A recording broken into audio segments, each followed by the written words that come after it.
être des simples disciples. Et c'est la raison pour laquelle la relève est difficile à assurer. Quand nous sommes absents de la radio, personne ne prend la place. À la télé, personne. À la mosquée, là au moins il y a un intérim pour les sermons. Mais nous voulons qu'il y ait des relèves. Et c'est comme ça que l'islam nous est parvenu grâce à la relève. Les prophètes, les compagnons, puis les suivants, ainsi de suite. Donc vous aussi, ayez cette intention dès aujourd'hui. Que vous apprenez, c'est pour être à votre tour, Inch'Allah, des transmetteurs, des enseignants. Ceci dit, je voudrais souligner l'importance de cette formation dans la vie du musulman. De par son cachet historique, cette formation revêt une importance capitale pour vous en tant que musulman. Et à défaut d'un exposé exhaustif sur le sujet, je mettrai en évidence l'importance de cette formation à travers, entre autres, les points suivants. Et je ne sais pas si je peux avoir le temps de les expliquer, vu le retard que nous avons eu. Suivre une telle formation, j'ai bien choisi mes mots au lieu de dire suivre cette formation, parce que vous pouvez la suivre n'importe où. Une telle formation, c'est-à-dire une formation islamique, c'est concrétiser la raison de la présence humaine sur cette terre. Car l'homme, comme vous le savez, n'a été créé et placé sur cette terre que pour l'adoration de son Seigneur Allah subhanahu wa ta'ala, comme il l'a dit dans le Saint-Coran, وَمَا خَلَقْتُ الْجِنَّ وَالْإِنسَ إِلَّا لِيَعْبُدُونِ. Je n'ai créé les djinns et les hommes que pour qu'ils m'adorent. Ça, c'est la fonction principale, ou la raison principale pour laquelle l'homme a été créé. L'adoration d'Allah subhanahu wa ta'ala. Et cette adoration ne se limite pas seulement aux actes cultuels, la prière, le jeûne, le hajj, la zakat. Non, c'est toute la vie. Comme il l'a dit subhanahu wa ta'ala dans d'autres passages coraniques. قل إن صلاتي ونسكي ومحياي ومماتي لله رب العالمين. Dis ma prière, mes actes de dévotion, ma vie et ma mort, tout cela appartient à Allah, Seigneur de l'univers. Donc si la vie et la mort appartiennent à Allah, je ne vois pas ce qui reste pour l'être humain. Donc l'homme a été créé et placé sur cette terre selon un programme bien déterminé, voulu par Allah subhanahu wa ta'ala, et uniquement pour donc l'adoration. Et comment adorer Allah sans le connaître? Comment adorer Allah sans connaître la religion, c'est-à-dire les recommandations et les interdits d'Allah? Et comment adorer Allah sans connaître ce qu'il aime et ce qu'il n'aime pas parmi les actes, les paroles et les comportements? Parce qu'à chaque instant, nous prononçons des paroles, nous posons des actes, nous nous comportons selon certaines manières. Et bien tout cela, Allah subhanahu wa ta'ala a des jugements par rapport à ça. Et on ne peut pas être sous la volonté d'obtenir l'agrément d'Allah subhanahu wa ta'ala sans accomplir ce qu'il aime et ce qu'il agrée.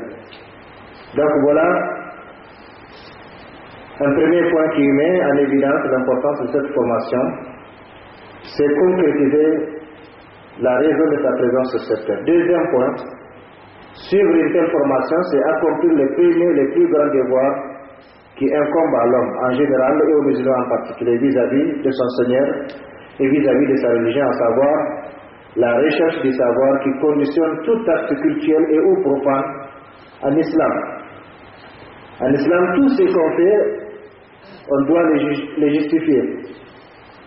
Comme Allah subhanahu wa ta'ala a dit, قُلْ هَاتُوا بُرْهَانَكُمْ إِن كُنتُمْ صَادِقِينَ. Apportez votre preuve si vous êtes véridique dans ce que vous affirmez, ou dans ce que vous infirmez, ou dans ce que vous faites. Donc il n'y a pas d'affirmation ou d'affirmation gratuite en islam. Tout doit être justifié. Et la justification ne se fabrique pas. C'est soit le Saint-Coran, soit la Sunna du prophète sallallahu alayhi wa sallam, qui n'est rien d'autre que l'explication pragmatique justement du contenu coranique.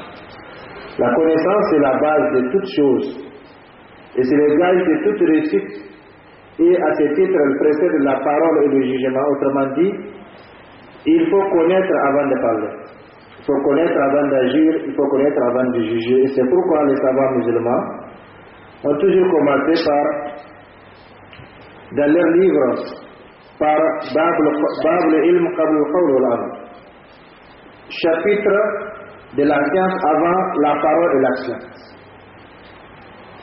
Parce que c'est le savoir qui guide vos paroles, c'est le savoir qui guide vos actes, c'est le savoir qui guide vos comportements. Donc le savoir avant tout. Et ceci nous montre clairement que la science religieuse prime sur la parole, l'action, le comportement, la réussite et la richesse, le pouvoir, etc. Pourquoi? Parce que c'est elle qui les juge et fixe les conditions de leur usage. C'est l'islam, la science, qui me permet de savoir ce que je dis, est-ce que c'est une bonne parole ou c'est une mauvaise parole. Ce que je fais, est-ce que c'est quelque chose de recommandé ou quelque chose d'interdit. De la manière dont je me comporte, est-ce que c'est quelque chose d'agréé ou non en islam. Donc c'est la science qui nous permet de savoir cela. Malheureusement, ce n'est pas le cas de bon nombre d'aujourd'hui, de bon nombre de musulmans d'aujourd'hui. Si bien que nous assistons un peu partout dans le monde à ces paradoxes qu'on appelle clignotant à droite, virage à gauche. C'est-à-dire on est musulman en clignotant, mais tous nos actes démontrent le contraire. Pourquoi? Parce que nous ignorons justement cet islam. L'une des connaissances les plus obligatoires pour les musulmans est celle de la religion, dans laquelle chaque acte, comme je l'ai dit, chaque parole et chaque comportement doivent trouver un fondement. Le prophète sallallahu alayhi wa sallam a dit à ses propos, non, pour nous montrer la place du savoir de la science, talbul ilm faridatun ala kulli muslim.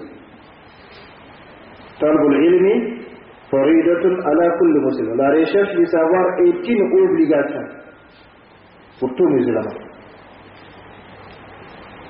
Pourquoi c'est une obligation?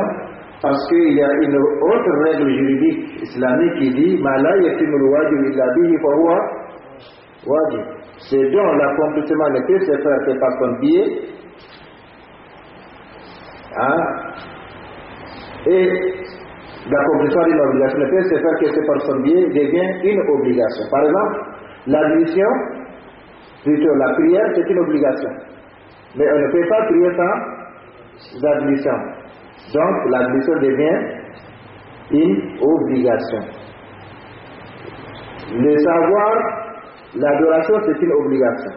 Par exemple, la prière, le jeûne, ce sont des adorations et elles sont obligatoires, fixées par Allah subhanahu wa ta'ala. Mais ces adorations, on ne peut pas les accomplir sans le savoir.